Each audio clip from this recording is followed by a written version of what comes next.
Oi, gente, tudo bem? Então, este é o quarto episódio do Um por Semana.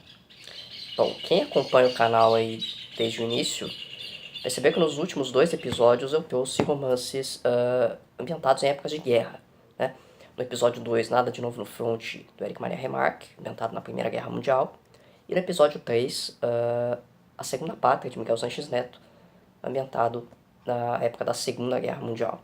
Inclusive os links para esses episódios estão aqui na descrição do vídeo, tá? Para quem perdeu. Bom, para fechar esse assunto, né, de guerras e tal, eu trago hoje uma leitura histórica, que é também um interesse que eu tenho além de leitura literária, que é Enigmas e Mistérios da Segunda Guerra Mundial, de Jesus Hernández, ou em bom português aí, Jesus Hernandes, um historiador espanhol de renome internacional e que já escreveu muito sobre o assunto, né, sobre a Segunda Guerra Mundial. Como eu disse, é um interesse meu, assim, acho que é muito interessante ler sobre o assunto porque muito do nosso mundo atual foi condicionado pelo que aconteceu nesse conflito, né? Quer dizer, tem uma importância pro atual, né? Isso é interessante ler história, é entender o contemporâneo a partir do passado, né, cara? Bom, esse livro é interessante também porque ele não traz os grandes acontecimentos da guerra. Ele se foca em pequenos acontecimentos, digamos, algumas histórias individuais que às vezes fazem toda a diferença, inclusive no andamento da guerra, né? Porque quando se fala em guerra, a gente vê aí tantos milhões de mortos, de feridos, de envolvidos, enfim, esquece que esses são milhões de indivíduos, né, cara? Quer dizer que cada indivíduo desse tem a sua história e são essas histórias que fazem a história com H maiúsculo, né? Então, nesse sentido é bem interessante. E, como diz o título, né, Enigmas e Mistérios, ele vai trazer curiosidades, algumas histórias bem curiosas mesmo, e coisas não explicadas, né, coisas até hoje não explicadas, apesar de depois de 70 anos aí, mais de 70 anos do fim do conflito, né, acontecimentos não explicados e tal. Vou citar alguns exemplos só para vocês terem uma ideia do que o livro trata. Por exemplo, o primeiro capítulo fala justamente acontecimentos não explicados. E um dos mais interessantes é sobre Jameson, o marinheiro desconhecido. É um cara que, já no fim da guerra, ele é resgatado à deriva, aparentemente de um naufrágio, entra em coma e quando acorda, a única informação que ele dá sobre si mesmo é de que teria feito parte, de um navio chamado Kutsark. Os médicos, enfim, o pessoal ali envolvido vai pesquisar sobre esse navio para tentar identificar alguém que o conhecesse e descobrem que esse navio naufragara no século XIX. Ou seja, o tal Jameson dizia ter feito parte da tripulação de um navio do século anterior, o que é obviamente impossível. Quando se volta para ele para tentar outras informações, novamente são informações desencontradas. Quando as pessoas vêm para reconhecê-lo, ninguém reconhece. E ele morre alguns anos depois, no mesmo hospital onde entrara no finzinho da guerra, sem que se soubesse a sua verdadeira identidade. Né? Parece isso aqui até um conto de guerra, né? Poderia ser muito bem uma ficção, mas é história, realmente é bem interessante. O segundo capítulo é Espiões Enigmáticos. Ele traz histórias de espionagem diversas. Entre elas, eu cito a de Sorge, o Salvador de Moscou. Esse espião russo, chamado Richard Sorge, ele foi fundamental para o andamento da guerra. Aí que eu falei da questão individual que faz diferença no conflito como um todo. Porque o que acontece? Para quem conhece um pouquinho aí de Segunda Guerra Mundial, a Alemanha invade a Rússia, né, durante o conflito. E os soldados alemães chegam às portas de Moscou. Porque o que acontece? Os russos tinham medo de uma invasão japonesa no seu território e por isso mantinham na fronteira marítima com o Japão muitos batalhões e tal. O Sorge, nas suas investigações como espião, ele garante que os japoneses não iriam invadir a Rússia. E aí aquele pessoal, né, aqueles soldados que estavam na fronteira marítima com o Japão, são deslocados para Moscou. E eles são fundamentais para a derrota nazista aqui, né, para que a Alemanha não chegasse, os alemães não chegassem a Moscou. E assim, se os alemães tivessem chegado a Moscou, tivessem vencido a Rússia nesse momento, não só a história da guerra, mas como a história da humanidade seria outra. Então, a intervenção do Sorge aqui é fundamental e é bem interessante ler sobre isso. Capítulo 3 traz estranhos desaparecimentos.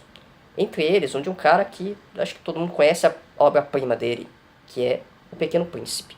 Né? O Pequeno Príncipe de Antoine de Saint-Exupéry. Né? O Saint-Exupéry, ele era também aviador, e ele simplesmente desaparece, né? O avião dele simplesmente desaparece justamente numa missão que ele fazia durante a guerra. Só é encontrado décadas depois. E até hoje persiste um mistério sobre o que aconteceu. Se ele foi abatido por algum inimigo, se houve um problema mecânico no avião, ou até se ele se suicidou. Há essa possibilidade, porque ele deixou uma espécie de um bilhete aí, parece um bilhete de despedida e tal. Então fica esse mistério até hoje, né? Até porque o avião foi encontrado décadas depois, no fundo do mar. E é bem interessante ler sobre isso, né? O autor do Pequeno Príncipe, aí tão conhecido. Capítulo 4 traz Barcos Malditos. Traz aqui várias histórias de naufrágios, mas uma que chama a atenção é sobre um submarino que poderia ter mudado a história. Por que poderia ter mudado a história? É um submarino japonês que levava a rendição japonesa antes das bombas atômicas. Só que esse submarino é abatido no meio do caminho, ele não chega ao destino. E aí que é muito louco, porque se ele tivesse chegado ao destino, quem sabe as bombas atômicas não tivessem sido lançadas, afinal o Japão teria se rendido antes. Então você vê um acontecimento que poderia ter mudado completamente o rumo da história, né, cara? Isso é muito interessante. Capítulo 5 traz Mortes Misteriosas. E aqui tem um texto muito interessante sobre o que aconteceu com o cadáver de Hitler, né?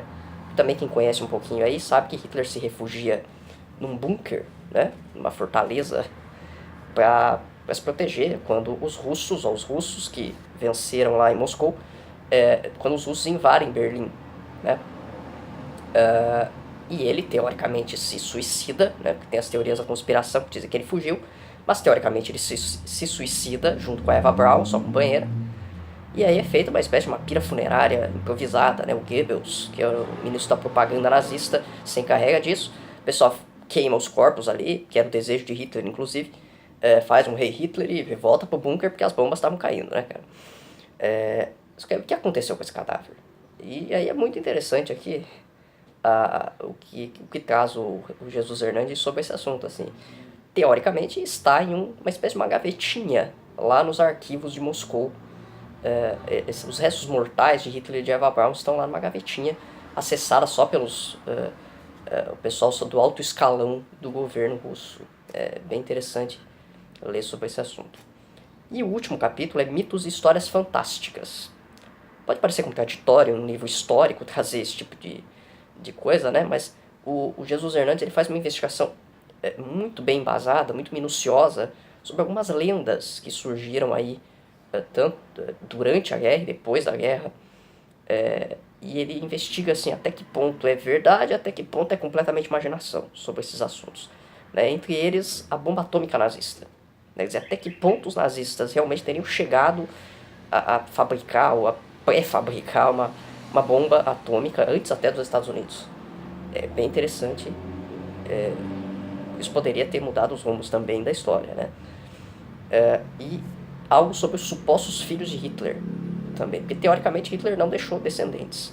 Mas assim, o que não faltam, como Jesus Hernandes traz aqui, são candidatos e candidatas a filho e filha e também a mãe desse suposto filho ou filha. E ele investiga, como eu falei, é muito bem embasado, assim, até que ponto pode ser, pode não ser e tal, porque é louco pensar que de repente tem um bisnetinho de Hitler por aí, né?